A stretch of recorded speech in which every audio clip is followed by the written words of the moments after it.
Hello ladies and gentlemen, welcome to the Main Event Podcast, the only podcast you need for your weekly updates, news, information, rumours and entertainment surrounding the WWE. We're now at episode 12 and I'm one of your three hosts, Raza, and joining me are Arif and Imran. How you doing, guys? I'm very well, I'm good. How are you? I'm good. The video aspect doesn't really work when it's an audio podcast, Imran. You can't... Anyway, welcome to the Main Event Podcast. Yep. I was looking very happy. I'm trying to do an audio commentary for people as well. But we're here again, episode 380-12. Yeah, I've lost count how many episodes we've released without fail now as well. Ridiculous. We're actually doing quite well. We've surpassed even our own expectations. Of course, we wouldn't be at this stage if it wasn't for the very few avid listeners we have. As we've always said, had the leaders of iTunes themselves, Mr. and Mrs. Tunes, and their son I have contacted us and told us that they're going to give us the biggest servers because #WeTheBest. Yes. As we said, even if one individual tunes in every week and listens, we're more than happy. Breaking news, #WeTheBest is trending on Twitter. You're doing Michael Cole. #WeTheBest trending right now, worldwide trend. Yeah, we're more than happy with that. And thank you to the fans and friends of the Main Event Podcast on Facebook. Some of the comments and feedback we received truly is brilliant. And we appreciate every single one of you for sticking with us, even if the WWE is not your thing. Yep. And as always, we want to hear from you in any way and every way possible. You can like us on Facebook at the Main Event Podcast, on Twitter at TME Podcast, send us an email at tmepodcast@gmail.com, and of course visit our website www.tme-podcast.com. That's TME, T for time, M for the M in time, and E for the E in time, but there's no I. So time without an I. -podcast.com. Podcast with a P. For our latest content and information. As we've said before, in a couple of months we will hopefully have more content up there when we have more free time. Anything you want to ask or send our way, please do get in touch. We'd love to hear from you. We do have some other plans as well, which have been implemented a few days ago, as well as iTunes, Podomatic and YouTube. We're trying to get our podcast on some big stations online. So basically, what they do is they let us scan the podcast straight into your brain. Yeah. So you'll be able to hear us. Whether you want it. You're borrowing your ears. Whether you want to or not. Yep. So hopefully that can happen soon. Who knows, it might be up there right now. So congratulations if it is. If you just go quiet for a second, you'll be able to hear us. Yep. Here we are. See, this is us in your brain, not just your headphones. And we've got some good stuff lined up for you today, as always, just like every week. The reviews, the news, and of course discussions on certain topics. But to bring you the greatest review of the worst wrestling show that WWE brings to you every week is Imran with his great review of SmackDown. Great review of an awful show. And SmackDown opens with a recap of last week's Raw, where the Wyatt family interrupted the main event, causing the Shield to lose out places in the Elimination Chamber to Sheamus, John Cena and Daniel Bryan. Raw recap. Yep. And straight to SmackDown, where the actual show opens. No Raw recap, finally. And it's an Elimination Chamber qualifying match with Dolph Ziggler out first, and he's taking on Antonio Cesaro. It was a good back and forth match with a heck of a lot of pins. Captain Pinfall strikes again. Yep, that's not Antonio Cesaro, is it? Dolph Ziggler? No, it's Dolph Ziggler. Yep. But he didn't get the win. It was to the Elimination Chamber, and I, for one, couldn't be more happier than that. Ooh. Next up, now, when they were actually recording SmackDown, this was the opening for SmackDown, not the actual match.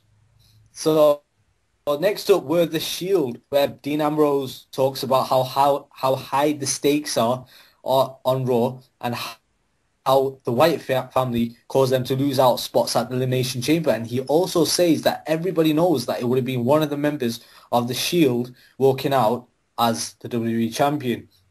Roman Reigns gets the microphone and says he knows he would have walked out as champion. Dean Ambrose gets into Roman's face, saying that setting a new Royal Rumble record might be big and might have gotten to Roman Reigns' head, but to him it doesn't mean nothing. And Dean Ambrose doesn't apologize for trying to eliminate Roman Reigns. Uh-oh. Good stuff here. Uh-oh. Good stuff, even on Dissension. the SmackDown. Dissension. Yep. Vicky Guerrero comes out, says that, you know what, she's going to make history, but it gets taken away from her because Triple H comes out and he tells the Shield to back away from the Wyatts. The Shield don't, and it's Roman Reigns who gets into Triple H's face. And that's where Triple H gets a bit upset and announces the Shield will take on the Wyatts at the Elimination Chamber. Then, on a wrestling show, we actually got some wrestling matches. Here we go. Fandango beat Xavier Woods with Summer Rae breaking Emma's sign, who's sitting at the audience yet again. Oh, hotly contested feud for WrestleMania. Yep. And Right Baxel beat the Primetime Players. And this is where one of my favourite tag teams finally broke up, with Titus O'Neil turning on his partner, Darren Young. Dark Cena. Well, yep. That's Arif's little nickname. Can we say that? That's what I'm sure we only have 3 listeners. Yep. Then we got Captain Charisma returning on SmackDown. Christian, who beat Jack Swagger for the final spot in the Elimination Chamber.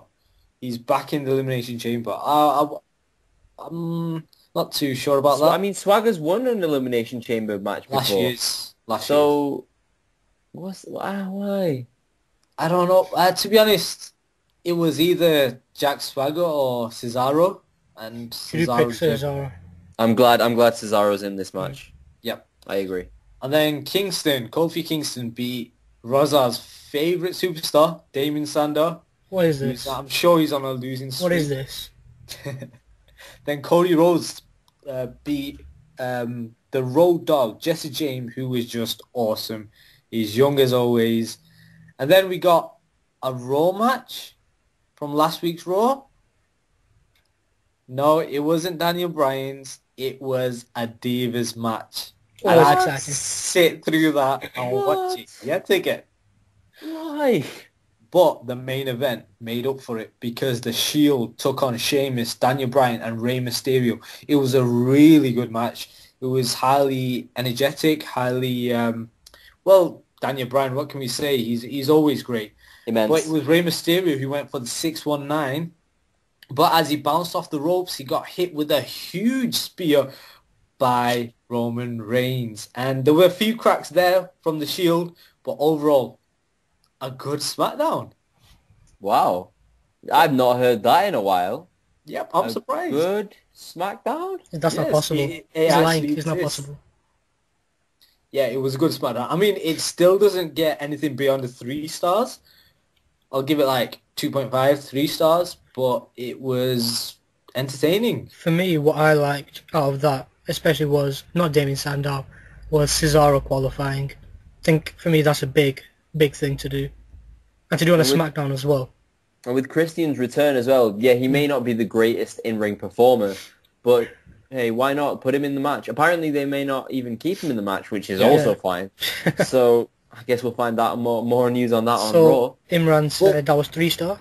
Yeah, 3-star. But what I must say I loved about this SmackDown was normally we get the likes of Daniel Bryan coming out, CM Punk coming out, John Cena coming out and talking. However, this felt like this was the Shield's show. Sound like it. Really did shine. Well, I mean, Raw wasn't too far beyond that either, because we're going to move on to the WWE Monday Night Raw review. Here we go, people. Try and hold on to your hats. Monday Night Raw kicks off with Randy Orton, who isn't in a good mood, apparently. Probably because he wasn't allowed to poop in any bags backstage. CM Punk chants ring throughout the arena through the entire night. Orton cuts a promo about winning the Chamber and WrestleMania, so he's going to win WrestleMania, not just his match, just the entire thing. He's going to win WrestleMania. He calls himself the greatest superstar of this generation and comes across quite well in this heel promo before the heel/faces interrupt the Authority. Steph tells Orton to relax. Triple H repeats this sentiment. And then Stephanie announces the Orton versus Bryan match for later tonight. What was really good in this section was that Triple H said that Orton shouldn't be talking the way he does because it's unbecoming of the mouth of the face of the WWE. And I just thought that was awesome. And we'll move on to the steep cage steep cage match, which is made for tonight. It's the New Age Outlaws versus the Rhodes Brothers. Shield come out, and surprisingly, nobody falls over. They face Rey Mysterio, Biggie Langston, and Kofi Kingston. Reigns gets a huge gash on his head before Superman punching Langston, and then Ambrose tags himself in and pins the Intercontinental Champion. We get dissension in the ranks, and Bray Wyatt cuts a promo on the Titantron using a chess analogy, saying that he'll be in his tower by the sea, watching his enemies drown. Even Luke Harper and Eric Rowan get a word in. And then it's Bad News Barrett. Can I have some decorum, please? Let me talk about the Super Bowl, and I'm afraid I've got some bad news.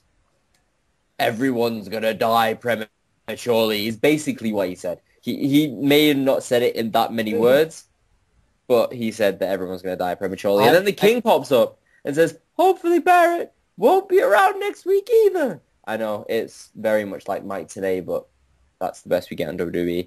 And it completely killed the promo, I'll be honest with you. Barrett does that himself. Yeah, no, but it wasn't a bad news Barrett segment. It was a good Bad News Barrett segment, if that makes sense. BNBB. But it was bad because of the bad ending. Yes? No. Sorry. Christian's return to Raw. He faces Swagger in a rematch. And every single Christian match contains the ring post. And this match was no different. No, sorry, 1 minute. No, I lied. Maybe he's changed his character. Christian picks up the win with a roll-up from the second rope. Old Dog and aged Billy Gunn make their way out to the ring. They're joined by the Rhodes Brothers for the tag team title cage match. And we get a Betty White guest star for Raw next week promo. Oh! Back to regular programming. Huge moonsault by Cody Rhodes, the Road Dogg, before Billy Gunn hits the Famouser for the win. Really? Yeah, surprisingly. Billy Gunn again, the not so aged but really has aged because his hairline is ridiculously high up his head. Billy Gunn picks up the win. Did we call that Raza last week? No, it's 2 wins in a row. I'm like, still aged. Newly healed Titus O'Neil defeats Zack Ryder. That's right, Zack Ryder was on Raw. Miz came out on commentary and didn't like the fact that Titus O'Neil had the spotlight on him. And we didn't get to see Darren Young's new haircut that made him look even more like John Cena. If you haven't seen it, ladies and gentlemen, you can Google it. Or even check out the Main Event Podcast website, tme-podcast.com. I'm not putting Darren Young. That'll be up there somewhere. We'll put up a picture of Darren Young on the website somewhere. We get a Legends House promo, and it actually looks really, really fun. If you're a wrestling fan. If you're not, then why have you even got the network? Stop watching our show. Go away. Sheamus pins Curtis Axel. And then we get Batista.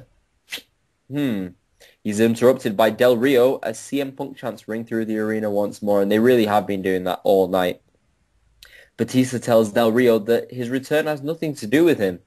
But obviously, stuff and things happen. And Del Rio starts attacking the Beast. Batista begins to turn the tables, and Alberto Del Rio runs away.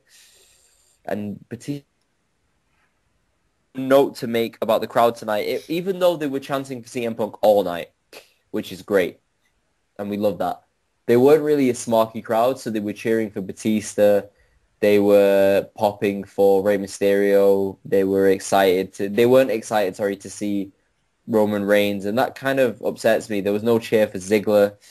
But hey, we can't get everything. Anyway, speaking of Ziggler, the Wyatts pin Ziggler, who was with Xavier Woods and R-Truth. And they get interrupted by the Shield.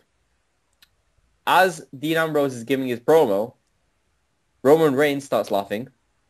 So they have to cut quickly to Seth Rollins.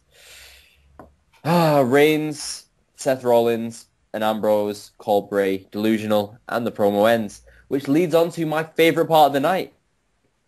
The Alexander Rusev promo. Really?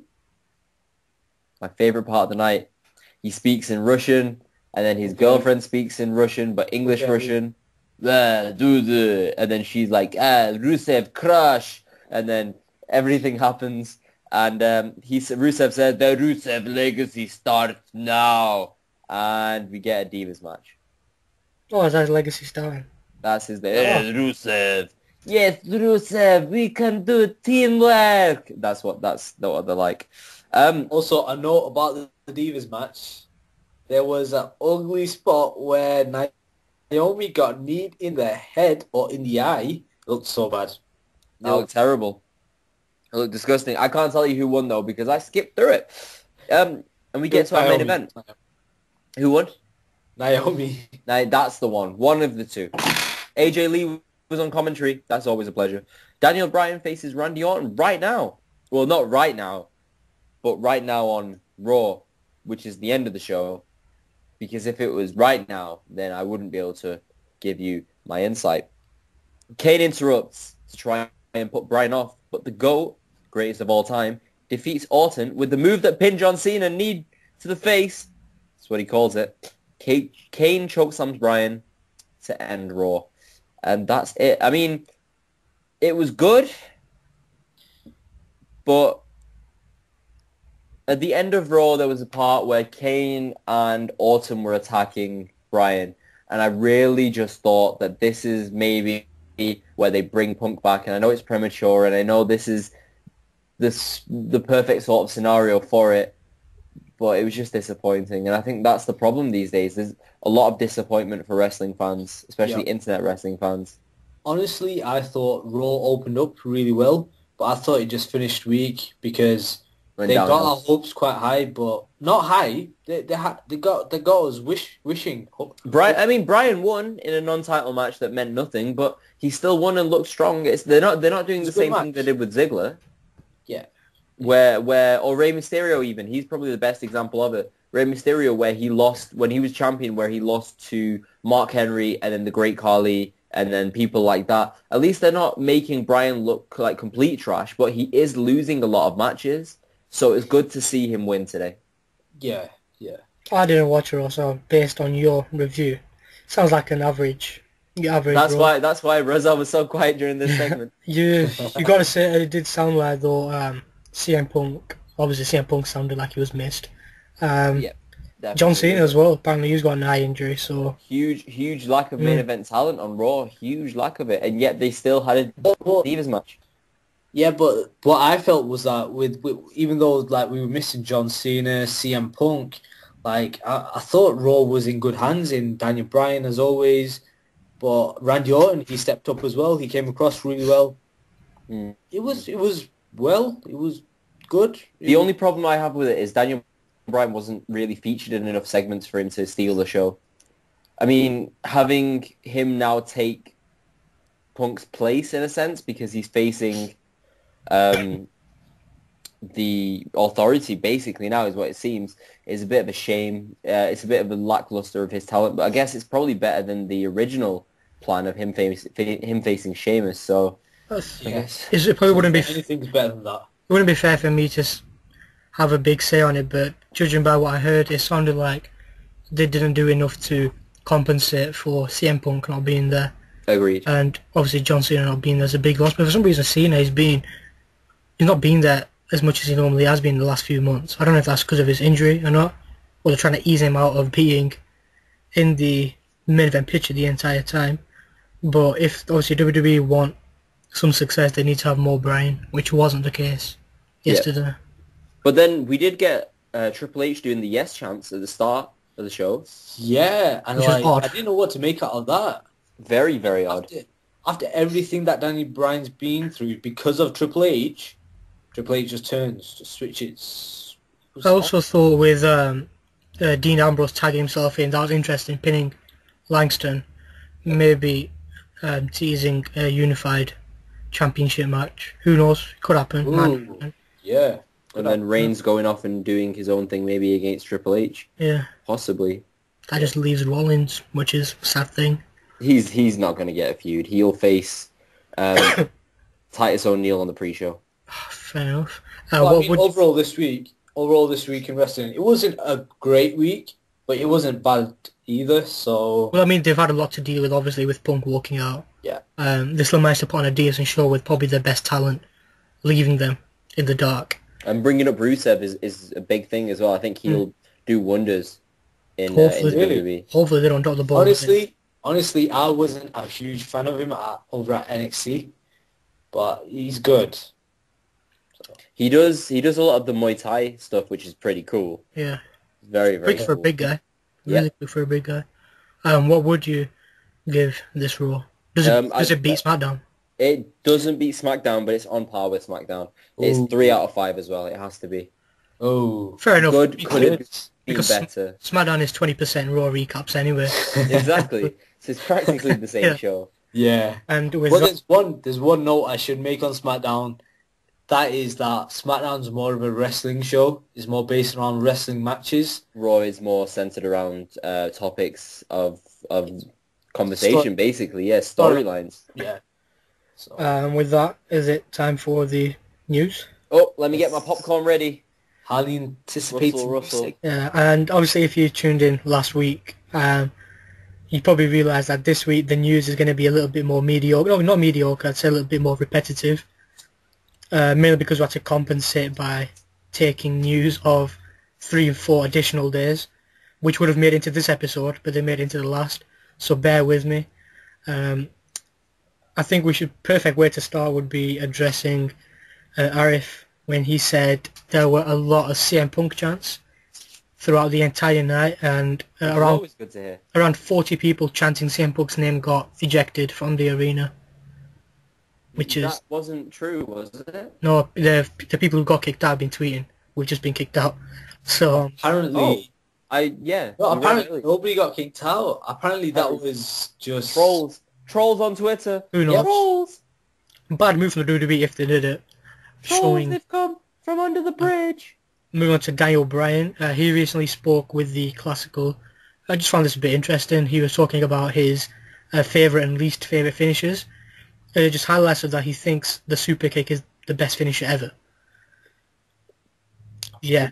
Surprise, surprise. Yeah, he likes Cesaro's neutralizer. Yep. He hates, the over-the-top moves, the Hulk Hogan leg drop, and the hey, that can pin anyone, including Andre the Giant. I think he needs to reconsider that. And the Ultimate Warrior's press slam. But he said the most weird and stupid finisher, the rock bottom from the Rock.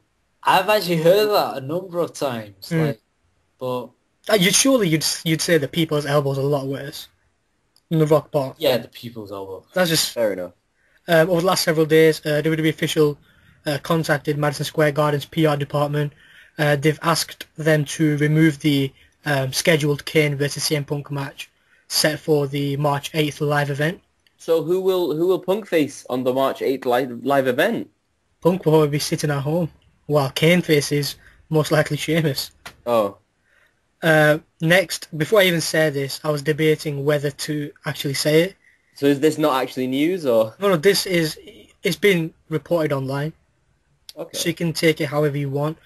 There's people saying the CM Punk leaving WWE is a work. It's storyline. According to the Examiner, sources close to WWE saying that CM Punk leaving... The Examiner, sorry. They're saying CM Punk leaving WWE is actually one big work. They say Punk is angry for letting part-time talent like Batista and The Rock get main event matches, while full-time wrestlers like Punk and Bryan are in mid-card. The story that he walked out on the company are apparently exaggerated. He's still under contract with WWE until midsummer.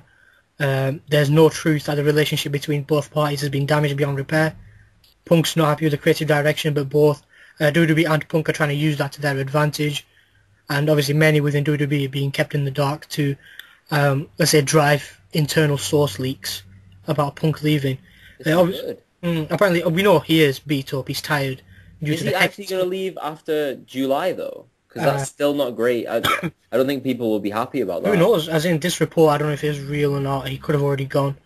But according to these guys, it's a work. They're saying the WWE are using this to their advantage, this story, because Punk will be able to recover, but it will keep both parties popular, which it's doing. A source said it looks like a work. We probably won't see him in a match until after WrestleMania. The report said after WrestleMania? Why would they have a work till after WrestleMania? That makes no sense at all. It doesn't. Yeah. It doesn't add up. The source added, CM Punk is probably the smartest guy and the shrewdest marketing mind the WWE has ever employed. Probably. Will we see him back? Absolutely. But don't try to figure out when. It might be a while, but he will main event WrestleMania again. If you believe this report, then... Again? He never did it the first time. It says WWE are expected to future endeavour Punk online and on TV within the week. Oh. Saying, he should be in charge of creative and not Triple H. Who knows if that's true? That story, you can take it however you want. Knowing Irish will probably believe it. Oh, it's a work, he's coming back. I believed it already since you said CM Punk. And Hooked. The next thing, which I think is most likely, is that CM Punk has left. As we said last week, CM Punk and Vince McMahon are continuing to talk. Stop playing with my emotions. It's always possible that Punk and WWE will come to some sort of agreement and he'll be back. But he's going to at least take an extended break to clear his head. It's also possible WWE could play the whole thing off as an angle if they do come to an agreement. But I'd be surprised if CM Punk went along with that. He is frustrated. Whether he agrees to whatever WWE tells him to do, I'm not so sure. The reason WWE haven't made any statement on this is because they're trying to smooth things over. Despite this, the situation is supposed to be quite serious. WWE have pulled him from live events, WrestleMania and Access. So that probably tells you how serious that is. Obviously, fans are entitled to their opinions. Hey, but I heard it was a work. I wonder who told you that. Obviously, they'll be convincing some that it's not a work. That's absolutely fine. But I think the best bet would be to believe it's the real deal. I think he has left. CM Punk walking away, obviously, is said to be a very polarizing issue in the WWE. Very few employees believe it's not a work. Nearly the entire roster believes that this is actually happening. They know how Punk has been frustrated. He's always said it. Of those who think this is an angle, some are in favour of what Punk did. I'm sorry, it's not an angle. My bad. Some are in favour of what Punk did. Some aren't. Those who think Punk made the right decision are supporting him for standing up for what he and other people want. There's an opinion that he's being, basically a big baby for walking out and should have allowed the WWE to write him out of storylines before leaving. Also, we want to hear from you what you think of the CM Punk situation. Did Punk do the right thing? Did he do the wrong thing? Do get in touch if you think he'll eventually return or not. Yep, we'll share your opinions. We'll share it to the world. So, Arif will be sending an email. Punk will be back. I actually received an email this week from the most honourable CM Punk fan in the world. He says, "Dear Arif, why are you so awesome? Also, I think this whole CM Punk thing is a work because someone just told me. Okay, gotta go. Bye. From Arif." Unknown mystery emailer. Thank you for your email. If you'd like to email us as well, you can go to www.tme-podcast.com and or email us at tmepodcast@gmail.com. That's another option. Do either. You can go on the website and email us too, if you'd like. The WWE have reportedly removed CM Punk from the official WrestleMania 30 promo poster with the WrestleMania logo. The poster features Cena, Mark Henry, Lesnar, Undertaker, Del Rio and Orton. Punk has been cropped out of the image. I think if this is a work, they're taking things really far. Well, they unfollowed him on Twitter. That's a big deal. With CM Punk leaving WWE, there's going to be an interesting situation coming up. February 12th, I think. Your Punk is scheduled for an appearance on a Comedy Central show. I don't know what it is. There's going to be quite a lot to talk about on Punk there. If he's appearing and he's going to talk, there's bound to be questions on his WWE status, whether he speaks or not. Remains to be seen. March the 3rd, WWE is scheduling, they've got Monday Night Raw in Chicago. WWE are aware of the date, and word is that they're holding out hope that they can get Punk back before then. Obviously, as we know, this is in the hands of Vince. If anyone can get Punk back on board, it's going to be Vince. Obviously, according to source, finally, CM Punk last story. Hopefully, last story. There are a number of people behind the scenes in WWE who are not unhappy that CM Punk has gone. Apparently there's been a lot of negativity towards Punk from many people in the company. Sting has not yet signed a contract with WWE, but word is that him signing with WWE is already set. WWE won't rush him into a match at WrestleMania. but they've entertained him as being the general manager of Raw. Why? Why waste him as the general manager when he could face Kane at this WrestleMania to set up the feud with The Undertaker? The general manager of Raw is taken by Brad Maddox, who's doing a good job. His loss, no one's gain, I'd say. Yep. With Sting departure from... Yeah, apart from Sting, but he's not really going to get anything by being a GM. Why bring Sting in if you're going to use him as a non-wrestling character? I think it's there to have him so no one else can have him. Stupid. It's pointless. Use him. He's a big money draw. He really is. People love Sting. Yeah, especially with CM Punk gone, the real hardcore fans, they want a big name there. Yeah, but that's further proving CM Punk's point. Why are you bringing back more part-time guys? Because we love him. With CM Punk's departure from WWE, creative have mulled over matches for this year's WrestleMania. Now that Punk's gone, plans are calling for Daniel Bryan to face Triple H at WrestleMania, with a possible stipulation that if he wins, he will receive a WWE World Heavyweight Championship match at Extreme Rules, which is in Bryan's home state of Washington. Yep. Sheamus was originally scheduled to take on Bryan. The word is that he may now face Kane at WrestleMania. If this were to happen, Cena versus Bray Wyatt would still happen, as would Batista against Randy Orton. Other possibilities which have been touted are that they might have a triple threat match between Bryan, Batista and Orton for the title at WrestleMania. I wouldn't mind that. At the same time, John Cena or Sheamus may face Triple H. Which exactly. I wouldn't be surprised, thinking about it now, I wouldn't be surprised if Daniel Bryan isn't in the main event of WrestleMania, because they're gonna get buys for WrestleMania regardless. Correct? We'll buy it, so... Everyone will, because obviously it comes out with the WWE Network, and everyone that's going to buy it is going to buy it through the WWE Network. So they've got buys locked in. What's the problem with them storyline a bit later? Actually, to be fair, it makes sense financially, because they're going to make the same amount of money anyway. Fans want to see Bryan as champion. Whether that happens at the main event of WrestleMania or in his home state of Chicago, they'll get a reaction. Or his home state of not Chicago.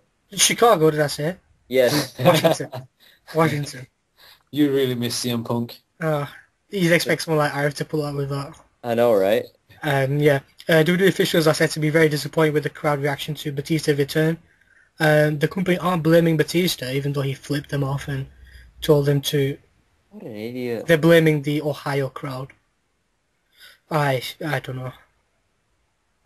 Jay the Snake Roberts, he was never considered for a spot in the 2014 Royal Rumble. Damn. He was brought back on Old School Raw, so he could be inducted into the Hall of Fame. This is what I found interesting. The WWE didn't want to waste him in the Rumble because they had bigger plans. So can someone tell me what were these bigger plans? El Torito, Batista. I have no idea. Batista wasn't even like a surprise. He was... Kevin Nash. Yep. This was really interesting. According to a F4WOnline.com report, a top WWE superstar they've quoted, who asked to remain anonymous, asked the website to print the following letter to internet fans. Fandango. Reportedly says internet is so... He's just pinning this on Fandango. It's definitely Fandango. Definitely Fandango.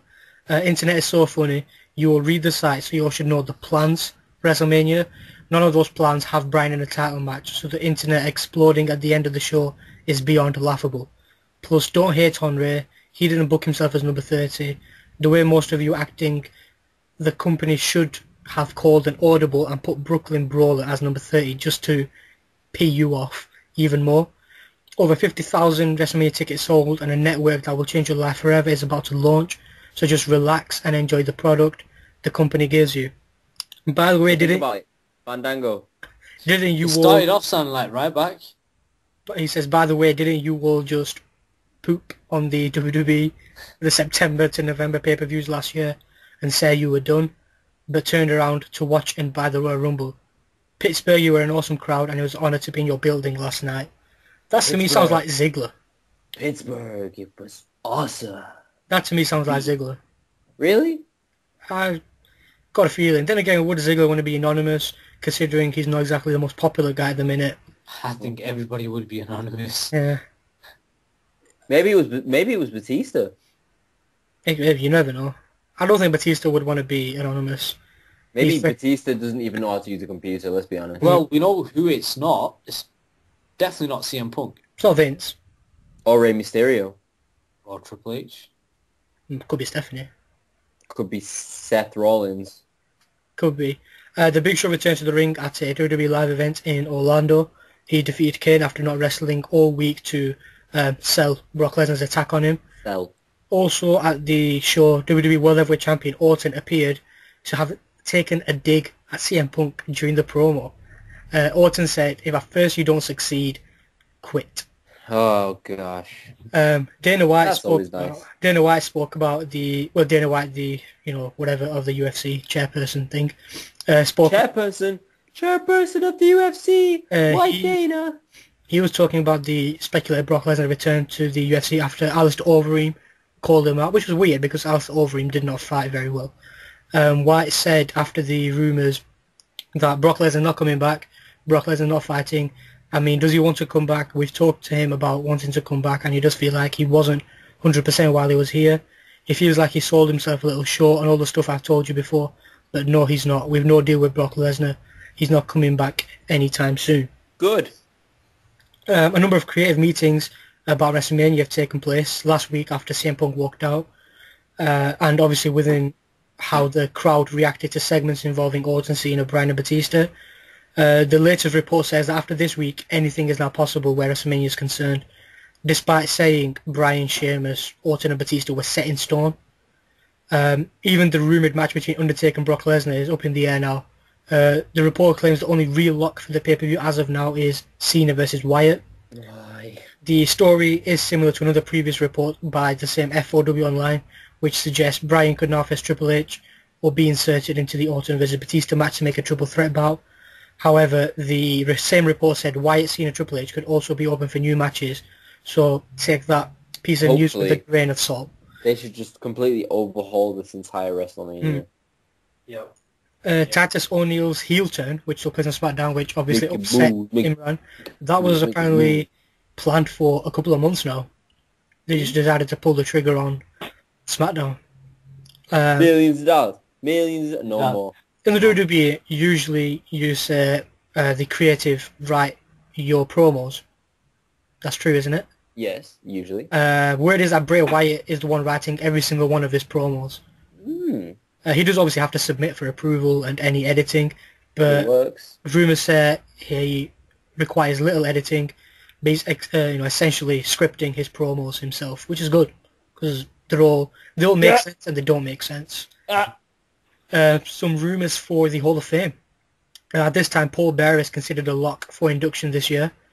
Two other names being discussed are Scott Hall, Razor Ramon, Ooh. and a celebrity inductee in Cyndi Lauper. It's also being reported that Stephanie McMahon's working on another big name, which is being kept under wraps. I know who it is. And I know who it is. who is it? Would you like to know? Yes, please. Stacy Keibler. I was going to say that, but I wouldn't say that was Hall of Fame. Nope, Stacy Keibler. Yeah, I was going to say that at the end, but yeah, she's in talks to Sorry. bring Stacey Keibler back. Apparently, she is considering their offer. I honestly didn't know if that was Hall of Fame or not. Apparently. Hey, I read not the same articles you do because I write my own. According to sources within WWE, Mine probably aren't true. no one has heard from CM Punk since his departure last Monday. No one within WWE has been able to get hold of Punk via phone or text. And at this time, Punk is only communicating with his close inner circle of friends who are not talking about the situation with anyone. I'm part of his inner circle, so out of respect for my friend, I will What? stum. No, just tell us. I can't. We have listeners. He'll hate me for it. Well, how about just me and you? Imran, just leave for a second. Punk says... He's gone.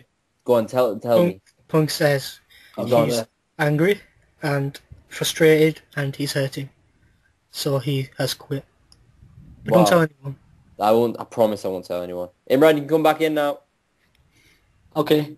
According to one source, there's a lot of back and forth discussion regarding Lesnar's match at WrestleMania. The original plan was for Lesnar to face Undertaker. However, some are believing that the tease between Lesnar and Batista on Raw recently could lead to a match. A title match? I'm not so sure if it could be... Actually, I don't know. Will I that don't work? even think it's possible at this point. See, I think that's the only match I'll be happy with seeing Batista in. with this current storyline. I don't two part-timers. Really. Then it's a bit. Yeah. It'll be a bit of a Goldberg. Is it Brock really a Lesnar part-timer situation. though? Because like there was all those stories going around that he stayed for 2 years But it's still a on situation and where off. he He's turned gone. up He's been out gone of for 4 nowhere. years, and he Yeah. gets the main event. It's like The Rock winning the title. That's what a lot of people hated about The Rock winning the title. Yeah. Finally, you'll be glad to hear. Finally! Take-Two officially confirmed by the third quarter earnings report that the WWE 2K15 video game will be released this year. The Cinema Blend website noted WWE 2K15 will be the second WWE game released by Take-Two. The company purchased the rights from THQ in early 2013. They retained long-time series developer Ukes to handle WWE 2K14. They didn't provide, sales figures, but it was successful enough to justify continuing the franchise. Well, they sold at least 3 copies because we all own a copy. Yeah, unlike At least 3. Unlike NBA 2K14, their biggest game, WWE 2K14 was only released on current-gen consoles, but it does seem logical that 2K15 will be available on the Xbox One and PlayStation 4 as well. And with that, it's an end to the news at last. These news segments seem to go on quite a while these days. Yeah, but you love it. I want to do it for you. It's all about CM Punk, and I appreciate that so much. And I know there's something I can give back to you in return, and that is my Theory of the Week. That was the worst drum roll in the world. And my Theory of the Week is to do with none other than Zack Ryder. No, wait, I've written that wrong. CM Punk. Again, Punk is CM dominating the main event because we podcast. haven't spoken enough about him. And I'm predicting that CM Punk will return for WrestleMania. At least I hope so. That's not what he told me. They could let Bryan win the title at the Elimination Chamber. His shot, the number 1 contendership, which leads to Punk somehow putting himself in that match. And we finally get CM Punk versus Daniel Bryan in the main event of WrestleMania. I know it's a match I want to see. I know it's a match that you two want to see. And I know it's a match that everyone who is a wrestling fan and who genuinely enjoys wrestling for what it is and the characters that are in it wants to see. I can't wait for this WrestleMania. Can you? I actually have that written down as well, which is sad because that's not going to happen, ladies and gentlemen. As much as we wanted to. So It really isn't. if you do disagree with Arif, which you probably do, please send us an email. Let him know how wrong he is. You can tweet us at Twitter. At It's just TME Twitter. Podcast. You can Facebook us at Facebook. Yep.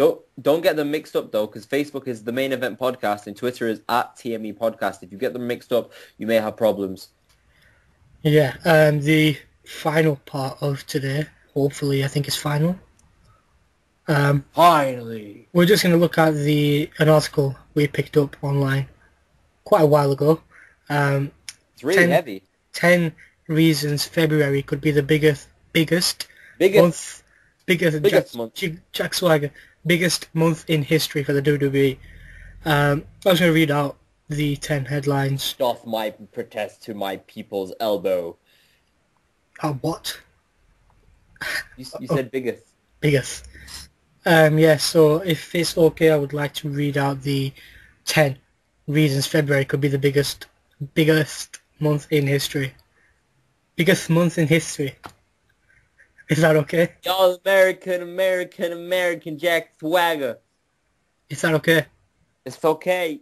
Number 10 is The Undertaker decision gets made. Ooh, Undertaker, eh? What do you think? I think you have to say that probably is a massive decision to make, whether he's going to get the go-ahead to compete or not. Apparently, As long as it doesn't happen like the Triple H Undertaker segments, I don't mind. The WWE TV deal is decided upon because they get to decide whether they stay with NBC or listen to other cable company offers. I mean, with us being in England, and I don't know if anyone's noticed, but we are back in England from Mexico, it it doesn't really seem that relevant to us. I don't know, because whenever I watch Raw, the USA Network has always been the home of Raw for me. Even though I watch it like to get me, like It's I've been on always TNT. It's been on Spike TV. It's been on a couple of different networks. I don't think it really makes that much of a difference to us. It I think it doesn't makes a huge really. difference to WWE though. They make a lot Yeah. of money from these deals. The Bryan controversy getting resolved, whether to have him with the championship. Apparently McMahon's the biggest fan of Bryan. I'm surprised. Yeah. Like I said, I don't think that'll be resolved until after WrestleMania now. But hey, if he wins somehow the Chamber match, then you could have him versus Orton versus Batista as in triple threat. I don't think they'll let Bryan win the title, especially on the Elimination Chamber. I really don't think that'll happen. Talking Elimination Chamber, point 7 is making the Elimination Chamber worthwhile. Royal Rumble wasn't. This is the final pay-per-view before WrestleMania. Yeah, to tell you the truth, I've lost hope in like recent WWE pay-per-views. So Elimination Chamber is going to be like the last stop till WrestleMania. Make it worthwhile. So far, they've put in. They've got a good Elimination Chamber. Antonio Cesaro's in there. I'm hyped up for it, but I'm so used to getting disappointed. WrestleMania seems like a disappointment. They're gonna have to fix up. Sure. Okay. Number 6. These relate mainly to February 24th. If you don't know what February 24th is, we'll get to it. Rosa's birthday. Happy birthday, Rosa. Number 6 is the return of the most well-known wrestling superstar ever, Hulk Hogan. Ooh. Not announced until WrestleMania. Okay. I think is probably the best way to even put that, because why shock it? Why surprise it right now? Number 5 is the Sting deal. The deal or his appearance? The Sting deal. In February. His appearance could be at WrestleMania, who knows? Then I think the deal will be... I don't even think the deal will be announced. I think it'll be spoiled online, but I don't think it'll be announced. I think that's it. I think it's done for. I think they're going to wait till after WrestleMania, probably. Okay. Number 4, getting CM Punk back. Not going to happen until at least March the 12th, where he returns to the Chicago crowd. But I really don't think they're going to bring him back. I don't think he's going to want to come back. Another reason, number 3, is finalising the WrestleMania 30 creative, meaning what decisions will they make as to which stars are elevated at the main event or the main show. Are they going to have a big name performer lose? Will anyone return? Will any championship change hand? Hulk Hogan to return, unification match for the IC and European titles. Then we're going to have a US title match somewhere there as well, probably added in to make it a triple threat, because they're going to obviously bring out the European title beforehand. And that's about it. Everything else is going to be either predictable or enjoyable. But at the minute, it does seem like everything's up in the air with WrestleMania. Nothing's set in stone, so who knows? Everything is up in the air. I think February will be the key month. Defining month. February 24th, again, will supposedly be the biggest Raw ever. WWE want to make that. Do you think that will live up to its expectations? Yes. And of course, I want to say yes, but I don't think it will. I think for them, they realize that this is a big money-making time, so they can make a heck of a lot of money and of course, from that one night. Of course, the number 1 is linked in with that. February 24th is the WWE Network launch. We live in the UK and we're excited for it. Exactly. We don't even get it for a while. Year. Exactly. The Americans are showing their enthusiasm. Oh, they're really excited for it. I mean, it's amazing. I mean, for just $10 a month, it's ridiculous. I mean, for $11 a month, you can sign up to the WWE Network and help support this show, the Main Event Podcast, if you want. And it just only costs $11. We've got a deal in place with the WWE. Yep. So yeah, that's there. And that is all from that. Obviously, if you agree or disagree with any of them, please let us know. We want to hear from you. And from my side, guys, that's all I have for today. That's all I have too, and I don't have much. Yep, and I think that's all from the Main Event podcast. Obviously, you can like us, subscribe, every comment, thumbs up, download, recommendation helps. Or hey, if you didn't like us, just don't listen. Don't thumbs down us, please. Yeah, we hate thumbs down. Yeah, for every thumbs down, Reza has to dunk his head in water for at least a minute. It reminds me of, back in the days when you used to have gladiators and the emperor puts his thumbs down and you get executed. Back in the day that we like. remember. Yeah, I was there. We're that old. I was there. I always used to hate that thumbs down. And then the gladiator gets executed. Yep. I hate that. That's what it feels like to me when you give the thumbs down. That was Reza's worst bit. He used to hate getting killed. I hate it. It's terrible. Yeah, it's bye from me. We'll be back next week. And it's a bye from me. See you next week. www.tme-podcast.com, podcast with a P. Come check us out.